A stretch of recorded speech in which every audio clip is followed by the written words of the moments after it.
মনে হচ্ছে হয়তো বা বাইপাস সার্জারির দিকে যেতে হবে, যেহেতু অবস্থাটা একটু ঝুঁকিপূর্ণ। আমাদের অনুরোধ হবে যে এই চিকিৎসাটা আপনি দেশের বাইরে নেবেন। আমি আস্তে আস্তে জিজ্ঞেস করলাম দেশটা কোনটা হতে পারে। তারা বললেন আমাদের first choice Singapore, Mount Elizabeth hospital. এরপরে আমি জিজ্ঞেস করলাম আর কোনটা হতে পারে। বললেন ব্যাংককের বামরুনরা। এরপরে জিজ্ঞেস করলাম আর কোনটা হতে পারে। বললেন সুযোগ হলে আমেরিকায় হতে। আমি শ্রদ্ধার সাথে তাদের সকলের পরামর্শ শুনলাম, ভালোবাসা দিয়ে বললাম আপনাদের আন্তরিক এই পরামর্শের জন্য আমি আন্তরিকভাবে কৃতজ্ঞ।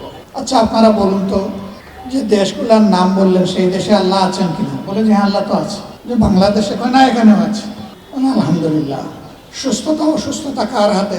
এক বাক্যে সবাই বললেন আল্লাহ তাআলার হাতে। আমি বললাম যে আল্লাহ আমাকে ওই দেশগুলাতে নিয়ে সুস্থতা দিতে পারেন, আমি বিশ্বাস করি আমার সেই আল্লাহ আমার জন্মস্থান বাংলাদেশেও আমাকে সুস্থতা দিতে। 18 কোটি মানুষের মাঝে ধরে নেই 50 লক্ষ মানুষ হৃদরোগে আক্রান্ত।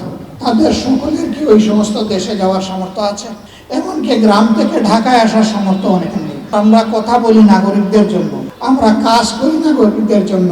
সেই নাগরিক সমাজকে বাংলাদেশে ফেলে আল্লাহর কসম আমার পক্ষে বিদেশের মাটিতে চিকিৎসার জন্য যাওয়া সম্ভব নয়।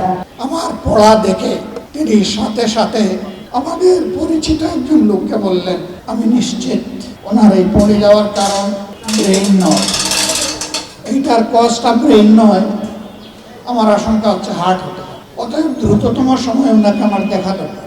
আপনারা ব্যবস্থা নেবেন আমি আশা করি। আপনারা জানেন ডাক্তার মমিনুজ্জামানের একটা সিরিয়াল পেতে কয়েকদিনের জন্য অপেক্ষা করতে হয়, কিন্তু সেই লোক তার দরদ, তার ভালোবাসা, তার দায়বোধ, তার আন্তরিকতা নিয়ে নিজেই বলেছেন যে দ্রুততম সময় তিনি দেখতে চান। আমি আলহামদুলিল্লাহ আমাকে সামলে নিয়ে তার কাছে গেলাম। যাওয়ার আগে আমার পরিচিত মহলে বিশেষজ্ঞ চিকিৎসক, বিশেষ করে একমাত্র স্মার্ট সিটি বসুন্ধরা, আধুনিকতায় এক ধাপ এগিয়ে। হৃদরোগ বিশেষজ্ঞ যারা এবং স্নায়ু বিশেষজ্ঞ যারা, তাদের একটা বোর্ড বসলো এবং সেখানে 22 জন চিকিৎসক ছিল। এর আগে যে পরীক্ষা নিরীক্ষা হয়েছে এর ভিত্তিতে তারা নিশ্চিত হয়েছেন আমার হার্টে ব্লক আছে। তারা তখন বললেন ব্লকের যে নেচার প্রাইমারিলি আমরা ধরতে পেরেছি তাতে একটু জটিল, মনে হচ্ছে হয়তো বা বাইপাস সার্জারির দিকে যেতে হবে, যেহেতু অবস্থাটা একটু ঝুঁকিপূর্ণ। আমাদের অনুরোধ হবে যে এই চিকিৎসাটা আপনি দেশের বাইরে নেবেন। আমি আস্তে আস্তে জিজ্ঞেস করলাম দেশটা কোনটা হতে পারে। তারা বললেন আমাদের first choice Singapore, Mount Elizabeth hospital. এরপরে আমি জিজ্ঞেস করলাম আর কোনটা হতে পারে। বললেন ব্যাংককের বামরুনরা। এরপরে জিজ্ঞেস করলাম আর কোনটা হতে পারে। বললেন সুযোগ হলে আমেরিকায় হতে। আমি শ্রদ্ধার সাথে তাদের সকলের পরামর্শ শুনলাম, ভালোবাসা দিয়ে বললাম আপনাদের আন্তরিক এই পরামর্শের জন্য আমি আন্তরিকভাবে কৃতজ্ঞ। আচ্ছা আপনারা বলুন তো, যে দেশগুলোর নাম বললেন সেই দেশে আল্লাহ আছেন কিনা? বলে যে আল্লাহ তো আছে। যে বাংলাদেশে কয় না এখানেও আছে। আলহামদুলিল্লাহ। সুস্থতা অসুস্থতা কার হাতে? এক বাক্যে সবাই বললেন আল্লাহ তাআলার হাতে। আমি বললাম যে আল্লাহ আমাকে ওই দেশগুলোতে নিয়ে সুস্থতা দিতে পারেন, আমি বিশ্বাস করি আমার সেই আল্লাহ আমার জন্মস্থান বাংলাদেশেও আমাকে সুস্থতা দিতে। আমি বেদনার সাথে লক্ষ্য করছি আমাদের দেশের চিকিৎসক সমাজের উপর সকলে আস্থা রাখেন না।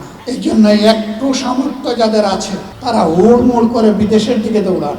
তাদের এই দৌড় দেওয়ার মাধ্যমে তারা প্রমাণ করেন যে তাদের আস্থা নাই। তারা যদি আমাদের চিকিৎসক সমাজের উপর আস্থা না রাখেন তাহলে আমাদের সম্মানিত চিকিৎসক বৃন্দ নিজেদের ব্যাপারে আস্থাশীল হবেন কিভাবে? 18 কোটি মানুষের মাঝে ধরে নেই 50 লক্ষ মানুষ হৃদরোগে আক্রান্ত। তাদের সকলের কি ওই সমস্ত দেশে যাওয়ার সামর্থ্য আছে? এমনকি গ্রাম থেকে ঢাকায় আসার সামর্থ্য অনেকে নেই। তারাও তো দেশের নাগরিক। আর আমরা কথা বলি নাগরিকদের জন্য, আমরা কাজ করি নাগরিকদের জন্য।